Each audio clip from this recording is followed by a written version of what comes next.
Hi all. ഇപ്പോൾ പ്രധാനപ്പെട്ട വിഷയം പട്ടികടിയാണ് അല്ലേ.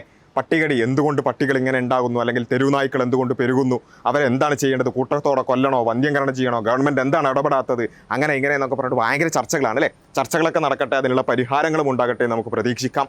പക്ഷേ പട്ടികടിയൊക്കെ ഒരു യാഥാർത്ഥ്യമാണ് അല്ലേ. കുറേ ആൾക്കാർ അതുമായി ബന്ധപ്പെട്ടുകൊണ്ട് മരണപ്പെട്ടിട്ടുണ്ട്, ഒരുപാട് പ്രയാസങ്ങളുണ്ട്.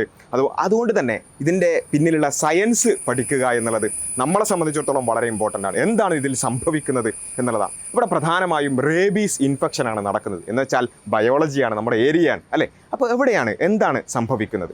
ഈ പട്ടികടിയിലൂടെയും അല്ലെങ്കിൽ മറ്റ് മൃഗങ്ങളിലൂടെയും ഏത് വൈറസാണ് വരുന്നത് നമുക്ക് ആദ്യം നോക്കേണ്ടതുണ്ട് അല്ലേ. ഈ ഒരു പ്രശ്നക്കാരൻ എന്ന് പറയുന്നത്, വില്ലൻ എന്ന് പറയുന്നത് ആരാണ്? റേബീസ് വൈറസ് എന്ന് പറയുന്ന ഒരു വൈറസാണ്. ഈ വൈറസാണ് നമ്മുടെ ഉള്ളിലേക്ക് കടന്ന് ഈ പറയുന്ന പ്രശ്നങ്ങളും അവസാനം മരണത്തിലേക്ക് വരെ എത്തിക്കുന്ന വില്ലൻ എന്ന് പറയുന്നത് റേബീസ് വൈറസാണ്. ഈ വൈറസ് പ്രധാനമായും ട്രാൻസ്മിറ്റ് ചെയ്യുന്നത് എല്ലാ മാമൽസിലൂടെയും അതിന് ട്രാൻസ്മിറ്റ് ചെയ്യാൻ സാധിക്കും എന്നുള്ളതാണ് നമ്മൾ ആദ്യം മനസ്സിലാക്കേണ്ടത്. എന്നാൽ പൊതുവെ ഈ റേബീസ് വൈറസ് ഇൻഫെക്ഷൻ നമ്മളിലേക്ക് എത്തുന്നത് പലപ്പോഴും നായകളിലൂടെയോ അല്ലെങ്കിൽ പിന്നെ പൂച്ചകളിലൂടെയോ അതുപോലെയുള്ള പിന്നെ ആനിമൽസിലൂടെയോ. അത് നമ്മൾ പ്രധാനമായും മനസ്സിലാക്കേണ്ടത് ഇത് തെരുവ് നായ്ക്കളിലൂടെ മാത്രമൊന്നല്ല. നമ്മൾ പെറ്റ്സായി വളർത്തുന്ന, വീട്ടിൽ വളർത്തുന്ന വളർത്തുനായ്ക്കളിലൂടെയും വേണമെങ്കിൽ എന്ത് ചെയ്യാം, അവർക്ക് റേബീസ് ഇൻഫെക്ഷൻ ഉണ്ടെങ്കിൽ അതുവഴിയും വരാം. അപ്പോൾ തെരുവ് നായ്ക്കൾ മാത്രമല്ല പ്രശ്നക്കാർ. ഇപ്പോൾ കേരളത്തിൽ തന്നെ 21ഓളം മരണങ്ങളുണ്ടായി. അതിൽ 6ഓളം പിന്നെ ഇൻഫെക്ഷൻ പ്രധാനമായിട്ടും വീട്ടിൽ വളർത്തുനായ്ക്കളുമായി ബന്ധപ്പെട്ടുകൊണ്ടാണ് എന്ന് നമുക്ക് കാണാൻ സാധിക്കും. അപ്പോൾ വളർത്തുനായ്ക്കളെയും എന്ത് ചെയ്യണം, നമ്മൾ ശ്രദ്ധിക്കേണ്ടതുണ്ട്. അവർക്കും വല്ല ഇൻഫെക്ഷനും വരുന്നുണ്ടോ, അവരുടെ സലൈവയിൽ ഫ്രോത്ത് വരുന്നുണ്ടോ, അങ്ങനെ എന്തെങ്കിലും മാറ്റങ്ങൾ സംഭവിക്കുന്നുണ്ടോ എന്നുള്ളത് നമ്മൾ പരിശോധിക്കേണ്ടത് വളരെ ഇമ്പോർട്ടൻ്റ് ആണ്. അപ്പോൾ പെറ്റ്സ് ആയിട്ടുള്ള ആനിമൽസും വൈൽഡ് ആയിട്ടുള്ള മാമൽസിലൂടെയൊക്കെ പൊതുവെ ഇതിൻ്റെ ട്രാൻസ്മിഷൻ നടക്കും. പ്രധാനമായും നമ്മുടെ നാട്ടിൽ ഇപ്പോൾ പ്രധാനമായിട്ടും നായ്ക്കളിലൂടെയാണ് നമ്മളിലേക്ക് ഇത് എത്തുന്നത് എന്നുള്ളതാണ് നമ്മൾ മനസ്സിലാക്കേണ്ടത്. ഇനി ഇത് സംഭവിച്ചാൽ, ഈ പട്ടികടി സംഭവിച്ചാൽ എന്തൊക്കെയാണ് റേബീസ് ഇൻഫെക്ഷൻ ഉണ്ടെങ്കിൽ അതിൻ്റെ സിംറ്റംസ് എന്തൊക്കെയാണ് എന്ന് നമുക്ക് നോക്കണം അല്ലേ. ഒരു രോഗമുണ്ടാകുമ്പോൾ അതിൻ്റെ സിംറ്റംസ് നമ്മൾ മനസ്സിലാക്കണം. അതെങ്ങനെയൊക്കെയാണ് നമ്മളിൽ ഉണ്ടോ എന്ന് നമുക്ക് മനസ്സിലാക്കാം. ഇതിൽ ആദ്യം ഈ സിംറ്റംസ് ഒക്കെ പറയുന്നതിന് മുമ്പ് എനിക്ക് പറയാനുള്ള കാര്യം എന്താണെന്ന് ചോദിച്ചാൽ, ഈ സിംറ്റംസിനൊന്നും കാത്തിക്കരുത് എന്നാണ്. ഈ സിംറ്റംസിനൊന്നും നമ്മൾ കാത്തിരിക്കരുത്. അഥവാ വല്ല പട്ടികടിയും ഏറ്റാൽ ഈ പറഞ്ഞ പിന്നെ ഹെഡേക്ക് ഉണ്ടോ, ഫീവർ ഉണ്ടോ, നോസി ഉണ്ടോ, വൊമിറ്റിംഗ് ഉണ്ടോ എന്നൊന്നും നോക്കരുത്. പെട്ടെന്ന് തന്നെ എന്ത് ചെയ്യുക, ഞാൻ അവസാനം പറയാൻ പോകുന്ന കുറച്ച് കാര്യങ്ങളുണ്ട്, അത് ചെയ്യാം.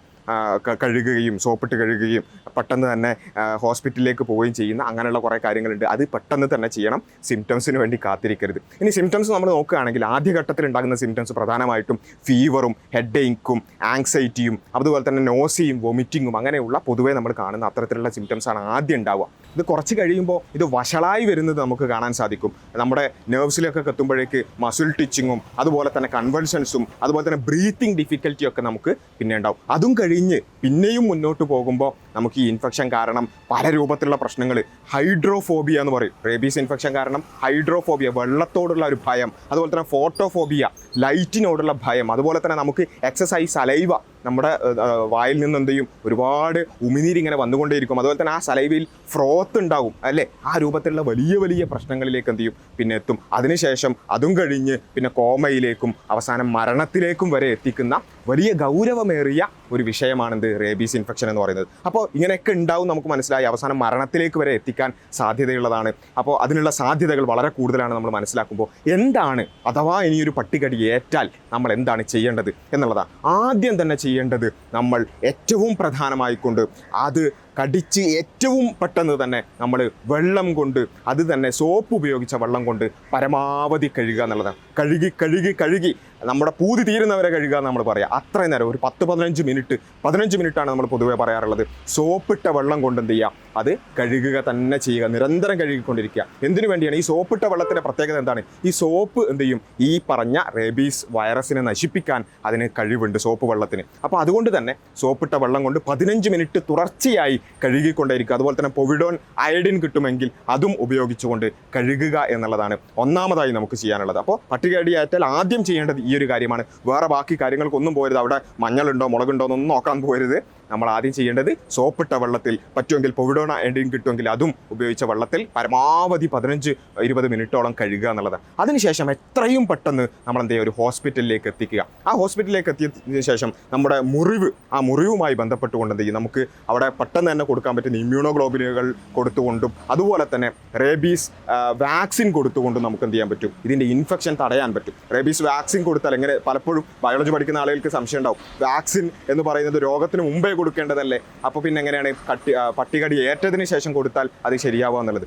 ഈ വൈറസ് അത് നമ്മുടെ നെർവസ് സിസ്റ്റത്തിലേക്കൊക്കെ വ്യാപിക്കുന്നതിന് മുമ്പ് തന്നെ നമ്മുടെ ബോഡിയിലുള്ള ഇമ്മ്യൂൺ സിസ്റ്റത്തെ തന്നെ ഉപയോഗിച്ചുകൊണ്ട് അതിനെതിരെ പ്രതിരോധം തീർക്കാൻ നമുക്ക് സാധിക്കും. പട്ടികടി ഏറ്റ ഉടനെ വാക്സിൻ കൊടുത്താലും അതിന് സാധിക്കും എന്നുള്ളതാണ്. അതൊരു പക്ഷേ ചിലപ്പം വളരെയധികം വലിയ വൂണ്ടോ അല്ലെങ്കിൽ വലിയ രൂപത്തിലുള്ള ഇൻഫെക്ഷനോ ആണെങ്കിൽ ഒരുപക്ഷെ വാക്സിൻ എടുത്താലും മരണം സംഭവിക്കുന്ന കേസസ് ഉണ്ടാവും. അതുകൊണ്ട് അത് മരണം സംഭവിക്കുന്നതുകൊണ്ട് വാക്സിൻ ഒരു തരത്തിലും എഫക്റ്റീവ് അല്ല എന്ന് പറയുന്നതിൽ ഒരർത്ഥവുമില്ല.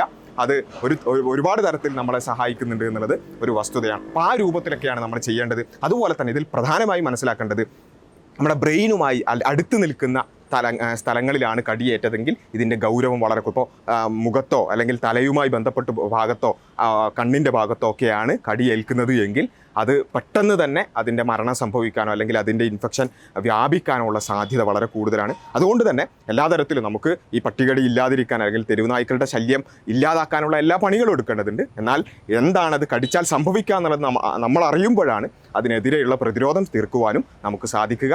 ആ രൂപത്തിൽ സയൻസ് ഇതിൻ്റെ പിന്നിലുള്ള ശാസ്ത്രം മനസ്സിലാക്കിക്കൊണ്ട് അതിനെ കൈകാര്യം ചെയ്യാൻ നമുക്ക് എല്ലാവർക്കും സാധിക്കേണ്ടതുണ്ട്. ഇത്തരത്തിലുള്ള പ്രശ്നങ്ങളെല്ലാം നമ്മുടെ നാട്ടിൽ നിന്ന് ഇല്ലാതാകട്ടെ എന്ന് നമുക്ക് ആഗ്രഹിക്കാം, അതിനുവേണ്ടി പ്രവർത്തിക്കാം. XandY Learning, better foundation, brighter future.